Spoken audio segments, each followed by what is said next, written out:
What is up, guys? I'm your friendly neighborhood web war fanatic, and we are here today with my top 5 modular sets that I like to use the most in Marvel Champions. These are, in my opinion, the best designed modular sets in the game because I just like to use them the most. But for each modular set, I'm going to go why I like them so much. The pros, the cons, are they fun, and do they ramp difficulty, right? Because a lot of the reasons why I like to include different modular sets is to make the scenario a little bit more difficult. So yeah, in no particular order, let's go ahead and start off with the first one, which is a Mr. Sinister modular set. So Mr. Sinister is a villain from Next Evolution, and he comes with three modular sets: Flight, Super Strength, and Telepathy. And these are required modular sets whenever you're facing Mr. Sinister, but you can include any one of these in other modular sets whenever you're facing against a different villain. And in particular, my favorite one is the Flight modular set here. So we're taking a look at the first card here, which is a setup here. It is permanent and you attach the villain. So that means that before a scenario even begins, you already have to attach this flight modular set to the villain if you're facing a scenario and you want to include this modular set. And this is really cool because the villain will already have the aerial trait, +1 attack, and their attacks gain overkill. And the overkill is the most rough part. That will entirely change whatever scenario that you're facing because chump blocking with allies is one of the strongest things in Marvel Champion, and this modular set kind of deters that, right? It makes that if you chump block, you will take overkill damage if there's excess damage dealt to the ally more than its remaining hit points, right? So this is really cool because no matter what, even if you don't draw the other cards in the modular set, because there's only 5 cards, right, in the 5 modular set, no matter what, this modular set is going to impact the scenario of how you play it, and it's going to really ramp up the difficulty and make it a lot more difficult. Also giving the villain, a permanent +1 attack as well. The other cards in this Mars set are not as difficult to deal against, but they are very thematic and fun. So we can take a look at Aerial Bombardment here. This is an attachment that can come out, as a part of the encounter deck. And an attached villain gets +1 attack and ignores the retaliate keyword while attacking a non-aerial character. So that's pretty cool. When a sensor attacks you, if you don't have the aerial trait, he's going to bypass your retaliate, right? Because you have to be in the sky to hit him back. And as a hero, actually exhaust hero, spend 2 mentals to his card, which is a pretty hefty cost to get rid of it, but it doesn't really matter if the villain ignores, the retaliate keyword when attacking non-hero character. +1 attack is a little bit rough, but I probably just leave this in play. It's just nice to give Sinister, more of a thematic flight thing, or whatever villain that you're facing. I mean, more of a thematic flight thing going on. Outreach is another fun card here. It's another attachment attached to the villain. The villain cannot take damage unless the attacker or attack has the aerial trait. So this is pretty cool because Sinister is, in the sky. So you have to at least have the aerial trait on the attacker or on the attack. So I've actually played this modular set. I think it was against Rhino, giving him the fly modular set, and Peter Parker's Spider-Man came in clutch with the swing web kick, which has the aerial trait. So he was able to, swing in the sky and punch Rhino because he had the flight outer reach attachment on him, which is pretty cool. Here, actually, exhaust here, spend 2 energies to discard this card. And then we also have the high ground card here. So whenever it's reviewed, discard each tough stats card from each friendly character. The players as a group take 2 indirect damage and 4 if the villain has a brute trait. So this is also very cool. The whole thing with flight for this Martian is that it's, the villain is up in the sky and they can bypass, whatever blocks that you have. So they're going to do indirect damage, to you as a group, from above. And then, yeah, I think that's the 5 cards. There's 2 copies of High Ground here in this Mars set. Yeah, so yeah, that is all the cards here for the Flight Mars set. And then, yeah, the Psionic one, the Telepathy one gives the villain +1 scheme and a permanent retaliate 1. And then the Super Strength gives the villain steady and also another +1 attack. So yeah, Flight, in my opinion, is my favorite one, but definitely any one of these would really change the scenario. And yeah, there's the pros, the cons, the overkill. If you're facing a villain with overkill, it's going to really change up your entire game plan, but I like that it can affect the whole entire scenario. There's not much cons to the flight scenario. I think it's a pretty fun one, and it's also pretty difficult. So I definitely recommend this Mars set if you guys aren't already playing a lot of scenarios with this. Okay, so the second Mars set that I would like to recommend for you guys is going to be the Thunderbolt smaller set. So, you can kind of pick and choose whichever Thunderbolt minion that you want to put in. My personal favorite is the joystick one. So this is Extreme Risk, and this came in the Shuri Hero Pack. So really, the way that the Thunderbolts Mars sets work is that each one has, 6 cards in the Mars set, right? So it's 6 cards here, but they all get shuffled into the counter deck. So if you're like, super duper unlucky, you may never get any of the cards out. You may never draw them. The encounter deck is like super duper thick, and you end the game super quickly or something like that. You may not get them out, but they have very reliable ways to come out, which is actually pretty cool. So first off, if Joystick does not come as a minion, she's still a 4 booster, and most scenarios do not have 4 boost icons. So this could really change the game. It was like an advance, like a scheme activation, and then the villain gets, this 4 booster, or even attack, right? It's gonna hit super duper hard. Even the villain has like 1 base, 2 base attack, getting +4 for that is gonna be pretty hefty. If Joystick does come out though, she is a 1 scheme, 1 attack main with 17 hit points. So she's basically a whole, stage of a villain card on her own, and so are all the other Thunderbolts. The reason why I like Joystick the most, so all Thunderbolts have Villainous and Victory 1, so if you defeat them, they're kind of, removed from the game, go in the Victory display, and they never come back out. Each time they activate, they have Villainous, so they get a boost card for their scheme and attack activations. This is kind of the same thing for every single Thunderbolt minion, but they all have a different force interrupt. So Joystick is whenever she activates against you, you can choose, giving the player more variability. You can choose to give her 1 additional boost card for the activation, but you get to draw a card on top of that. So you get to, like, draw a free card, and you give her an extra boost card, and the other effect is to give her a tough stats card. So if you give her tough, I mean, that's always just going to be rough. But if she's scheming and you don't want to give her, that extra boost card, that's fair. If she's attacking you and you're chump block on an ally, or if you have a tough stats card, this is actually really nice. Just give her an additional boost, right? And then you just get to draw a card, kind of for free, right? So that is pretty cool. Yeah, I mean, the only con I can think of for, this modular set is really that it may not come out right away, right? Unlike the flight modular that we talked about, because the flight modular set has that permanent attachment that starts off on a villain right away. It's already going to affect the scenario. Joystick has a less chance of affecting the scenario if you don't draw into any of her cards or you don't get them as boost cards.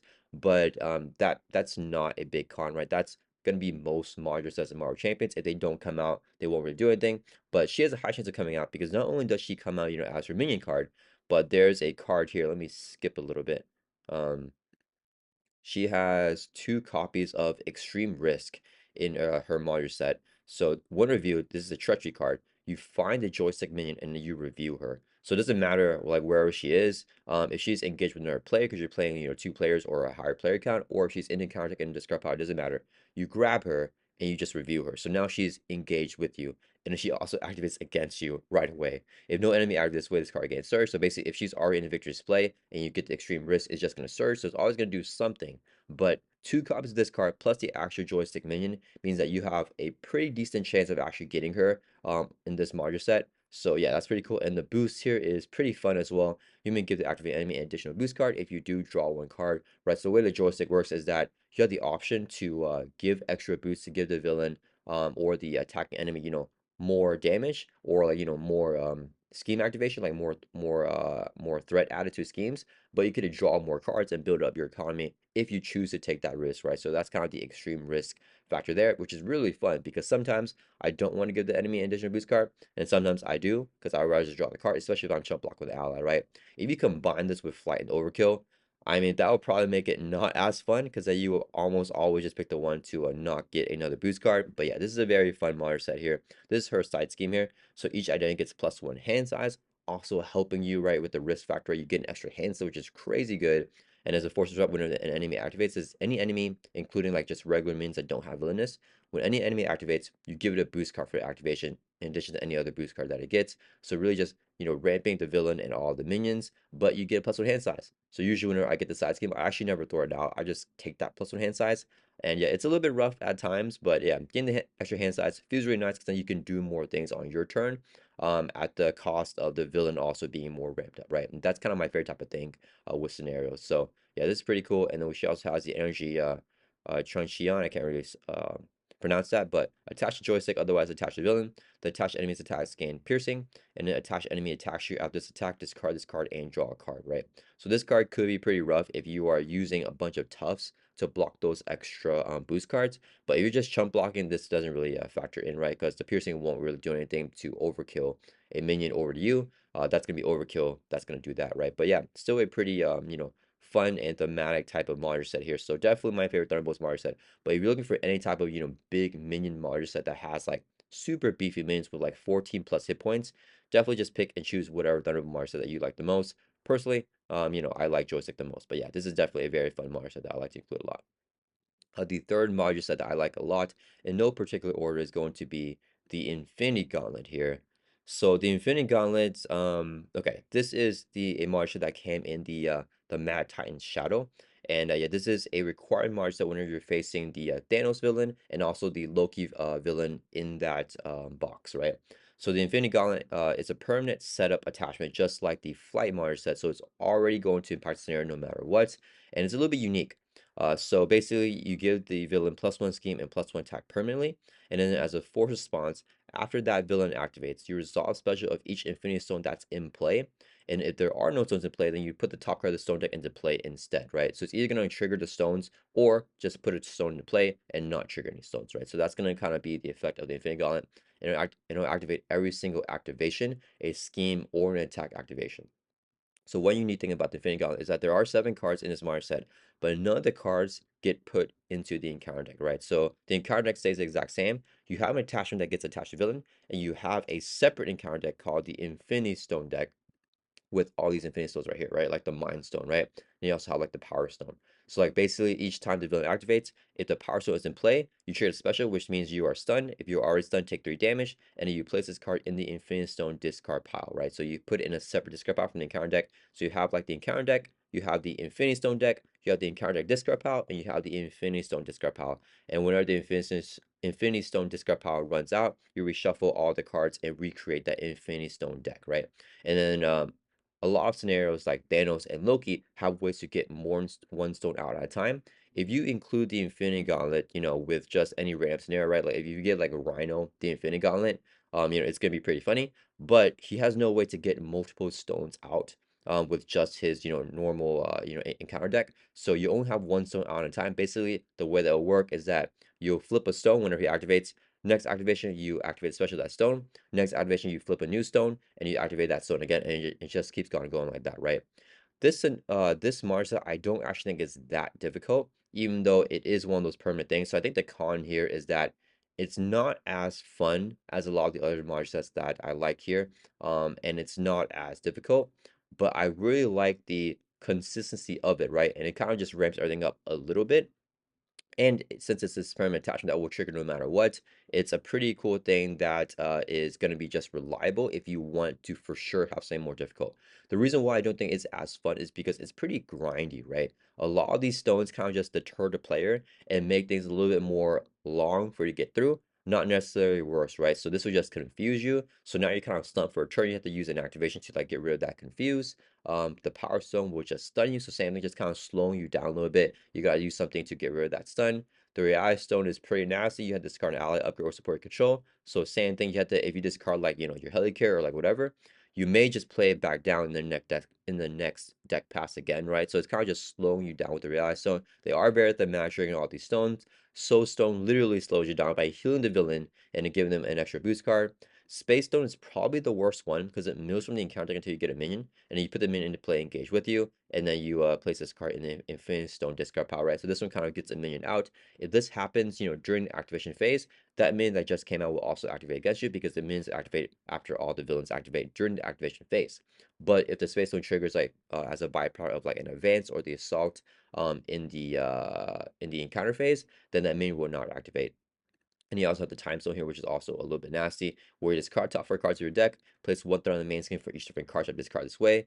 And then, yeah, so basically what this does is that, you place threat on the main scheme, but the worst part is that you lose the top 4 cards of your deck, and if it's during your first deck pass, you may lose like a key support or upgrade that you really want to play, so you have to wait for another deck pass to play it. So really, I just feel like this Mars set kind of like delays the player, and it's like really annoying to like deal up against, but it's not that bad, and it's not that much more difficult, but it does definitely makes scenarios more difficult. So if you want that thematic flair of the Infinity Gauntlet, that's the main reason it made the top 5 for me, just because I really like the thematics of having the Infinity Gauntlet on like whatever villain that you choose, right? You can put it like on Ultron for like the What If series. You can put it on Rhino just to be fun, right? Just to have Rhino have an Infinity Gauntlet. Yeah, this is really fun, and I definitely play a lot of villains just giving them the Infinity Gauntlet. I think that's a fun way to kind of rev them up, but not too difficult. But then like just be like, okay, yeah, I defeated Ronan with the Infinity Gauntlet. I defeated like Venom Gauntlet with the Infinity Gauntlet. Just have that like fun type of thing. Even Magneto with the Infinity Gauntlet can be like a fun like wonky type of like matchup. So yeah, Infinity Gauntlet is definitely one of my recommendations. The fourth Marger set that I really like a lot is the Fantasy Marger set from Mojo Mania. This is a scenario pack. And yeah, fantasy is also super duper fun, right? Just really ramping up the player. It's not really going to be a very difficult module set, right? Because a lot of stuff that is difficult, whenever you get through it, through that hurdle, you get like a huge advantage, right? So it kind of balances out there, right? So one thing to know is that it does come with an environment. So this environment will be in play whenever it comes out. If you're giving this module set to like any random like villain, like let's say Thanos or something like that, the moment that this comes out, it can't really get this card anymore. It'll just stay in play forever. But this is not start off in a scenario, right? So this is not a part setup. It doesn't have that setup keyword. So you only put this up if something else tells you to put it up, or if you get it as a card from the encounter deck, right? So again, Mojo's here is environment. Each player gets +1 hand size. So if this does come out, this is pretty impactful in how the game will play. And there is an amplify icon on there, right? So basically every single boost card will get +1 boost icon. So ramping up the villain, similar to like a joystick, and you get that +1 hand size. So you guys can probably see a trend. I really like having the players ramp up and have, more economy, more resources to do things, but also ramping up the villain up a little bit as well, right? All of the rest of the cards in the fantasy model set are also super duper fun. You get a lot of advantage, and it's just basically like a hurdle that you had to get past to really get that advantage, right? So next one here is going to be Dragon. Dragon is this minion, has 10 per player hit points. So in True Soul, it's going to have 10 hit points. And it has 1 scheme, 3 attack. The 3 attack is definitely nothing to scoff at. It has Retaliate 1 and Toughness. But you can double the amount of damage this minion takes from cards with a printed energy resource, which is pretty cool. So you play like an attack event that's a printed energy resource on that attack event, it's going to do double damage. If you have an ally main attack it, and it has a printed energy resource, it's also going to do double damage. And whenever this dragon is defeated, each player draws 4 cards. So super duper cool. You really get that like the mag like fantasy where you like slay the dragon and you get a huge benefit by drawing 4 cards for every single player. Very, very fun. 4 boost icons as well, right? So it can be very difficult, but if you defeat it, you get that huge advantage, right? Kind of like overcoming the dragon. Next, we have the Goblin here, another minion. 2 scheme, 1 attack, 1 hit point. But it gains Surge, so it's pretty nasty because it will automatically Surge if you get it as an encounter card. This minion can only take damage from cards with a printed physical resource, right? So you can't even do damage to it with your basic attack activation. You have to play like an attack event or have an ally take it out. When it's defeated, remove 2 threat from a scheme. So yeah, also helping you out just a little bit because I mean it's pretty easy to take care of. You just kind of need something with a printed physical resource. Also, you have like a weapon upgrade that can like do damage. Then and it's a printed physical, then that'll also work as well. And then we have Troll here as the next card. Is another minion. 0 scheme, 2 attack, 7 hit points here with toughness. And this minion will take 1 additional damage from each card with the printed mental resource. So having that diversity of each resource required, not required, but like giving you a benefit, for each one of these different minions. And then whenever the troll is defeated, the player who defeats this minion may put 1 ally from the discard pile into play. So very powerful effect to get like a free ally, right? And then you also have Fetch Quest here, which is a side scheme, and this will surge, right? So you get the side scheme out and it's going to surge right away, which seemingly is bad. But this side scheme has no like bad effects being in play, which is pretty cool. So whenever it's defeated in player order, each player may search their deck for a card and play that card for free. That's a huge bonus for the player. And there's no like hazard icon, there's no acceleration, there's no amplify. So you can just keep this in play and just never clear it off if you don't want to. But if you want to go on the side mission to clear 6 per player threat, which is a lot of threat, right? But if you clear it off, you get a free card in your deck and play for free. Really cool because it does not have to be just an ally. It can be like an event that does like a bunch of damage, like a swing web kick, or just like whatever card you want. So this can be very, very fun. Depending on how you use it, you can save it for like a future turn to clear it off, like drop it down to like 1 threat and just wait till like you're ready for like a big push to like clear it off and then finish off your fetch quest and like take down villains. So definitely a very, very fun card. This also comes with mana drain, and this is a treasure here. Whenever it's revealed, you choose a non-wild resource type. Then each player will draw 2 cards. So let's say you choose like mental and everyone draws 2 cards. Each player must discard each card from their hand with the chosen resource type. So basically, whenever you get this card, you want to look at your hand and you want to pick a resource type that you have the fewest cards of in your hand. So oftentimes, if I have like, let's say no mental resources and I have a bunch of physicals, energies, and wilds, I just choose mental. I draw 2 cards and both the cards are not mental. Now I just drew 2 cards for free as a treasure here and it's not surged. So pretty fun. Obviously, if you get really unlucky, you could discard like everything, right? If you like, or not everything, but like if you have an even distribution of cards in hand, you could discard the 2 cards that you just drawn. But usually this is a pretty fun card because you just have to pick one that you have the least of, and you usually be able to get a benefit out of, right? So this is a very fun Marger set, which is the biggest pro. It's like super duper fun, but the biggest con is that it's not really going to ramp up difficulty that much, especially if you don't get the dragon out right. That dragon minion is going to be the biggest thing that really like makes it difficult for you. Getting that out really, really early. If you don't get that out, it's gonna be a pretty easy scenario, and usually it's gonna help the player more than it actually hurts to get one of these encounter cards out, or like the mana drain or the fetch quest. I mean, usually these would just help you more than they'll hurt you anyways, right? So definitely a very fun march that I'll recommend, but not really adding much more difficulty. And then the fifth and final Mario set that is in my top five that I like to play with the most is it's gonna be actually Standard 2, guys. And yeah, I know that this one may be a hot take. This is just my personal preference, right, for the way that I like to play. And I like to ramp up difficulty when I'm playing because I find that Ronin and Venom Goblin and Magneto are kind of like the three most difficult scenarios that I like playing the most because they like give me more of a challenge and I feel more, satisfaction from taking them down. A lot of the other scenarios just feel a little bit too easy, especially if you're comparing them to Ronin. So, the way to make them more difficult is really to give them mod sets and ramp them up, right? And number one way to do that with any, one mod set is definitely going to be standard two. And the thing with standard two is that there is a permanent setup environment. And we talked about this before, but these setup cards really influence the entire scenario because they start off in play and they can never you can never discard them. So they'll just like change everything from turn one and beyond, right? So if you're playing on standard mode and you put in standard two, the villain will just get unsteady. So they require two stats cards at the same time to be stunned or confused. This is a good way for you to not be able to stun lock and confuse lock villains, and it's really like take over, especially in true solo. Stunning and confusing is so powerful and kind of stops them from doing what they want to do.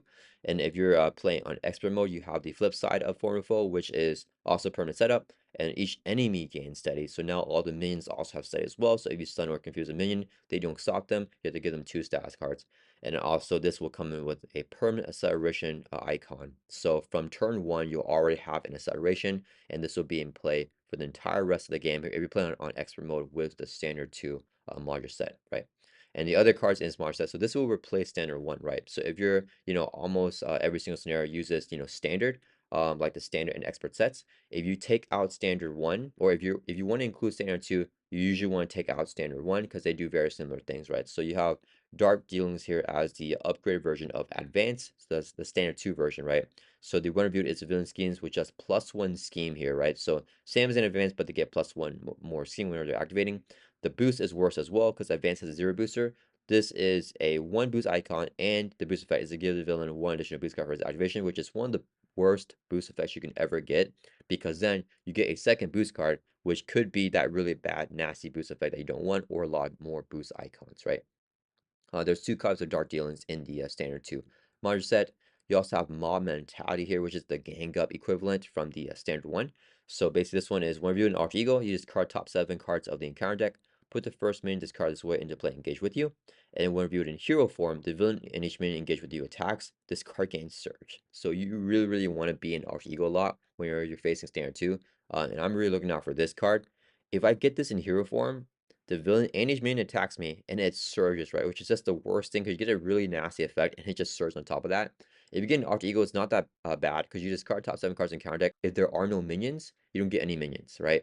If there is a minion, then the first one that gets discarded just gets put in play engage with you, which is definitely not that bad at all, right? So it's really that second effect in hero form that you really wanted to avoid, but super duper nasty card right here. Only one copy of that card.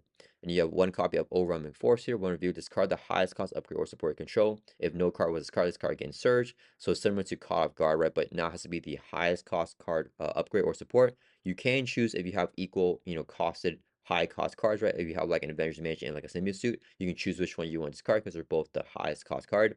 But yeah, really nasty because you paid a lot for that card and now you're going to lose it. And then you also have just your standard, Shadow of the Past. It's the exact same card as in standard 1. So yeah, you just review your set aside Nemesis minion, put it in play, engage with you. Nemesis side scheme, review the other, and then shuffle the other cards into the encounter deck. So pretty standard here. And you also have 2 copies of Total Annihilation, which is the assault equivalent here. Similar to Dark Dealings, this card is pretty nasty. So first, it has Surge. So after you review this card, you have to Surge on top of it. But the one reviewed in hero form is that the villain attacks you, that attack gains Overkill. So this is one of the worst cards, similar to the Mob Mentality. If you get this, but only in hero form, right? Because the villain will get activation and attack without Overkill, and it's gonna Surge. But if you get this card in Alter Ego, the one review does not trigger at all because you're in Alter Ego, you're not in hero form. So this part does not happen at all. It will just Surge. So this is this is one of the reasons why I really like Standard 2 because I like to be an alter ego a lot. and it gives him more incentive to be an alter ego. I think it's a fun game design whenever you have a big incentive to be an alter ego, because being an alter ego is usually more dangerous to allow the villain to scheme out and the players just lose on the threat. But cards like this means that I want to be an alter ego because I don't want to get this nasty card while I'm in hero form, right? So having a just surge is not bad because then it doesn't do anything and it just surges instead of the villain attacking you with overkill and then surging on top of that could be game ending, right? So yeah, definitely a very nasty card. And the boost here is also super nasty, right? Assault just has 0 boost icons. This has 1 boost icon and a boost effect. If the villain is attacking, this attack gains overkill.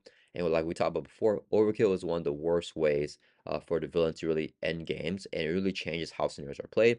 So in the back of your mind, you're always thinking, okay, the villain may get overkill on its attack. So whenever I'm facing a scenario like Ronin, I because Ronin has many ways to get overkill through his boost effect and through fanaticism.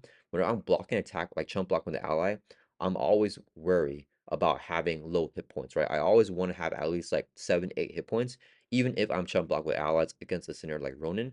And if you're including standard 2 into like any other scenario, you also want to be mindful of having high hit points, because if you just chump block with an ally and you have like 1 hit point left, they may just get overkill and then kill you in one shot, which is really very, very, very difficult and requires a lot more planning. It really ramps up the difficulty.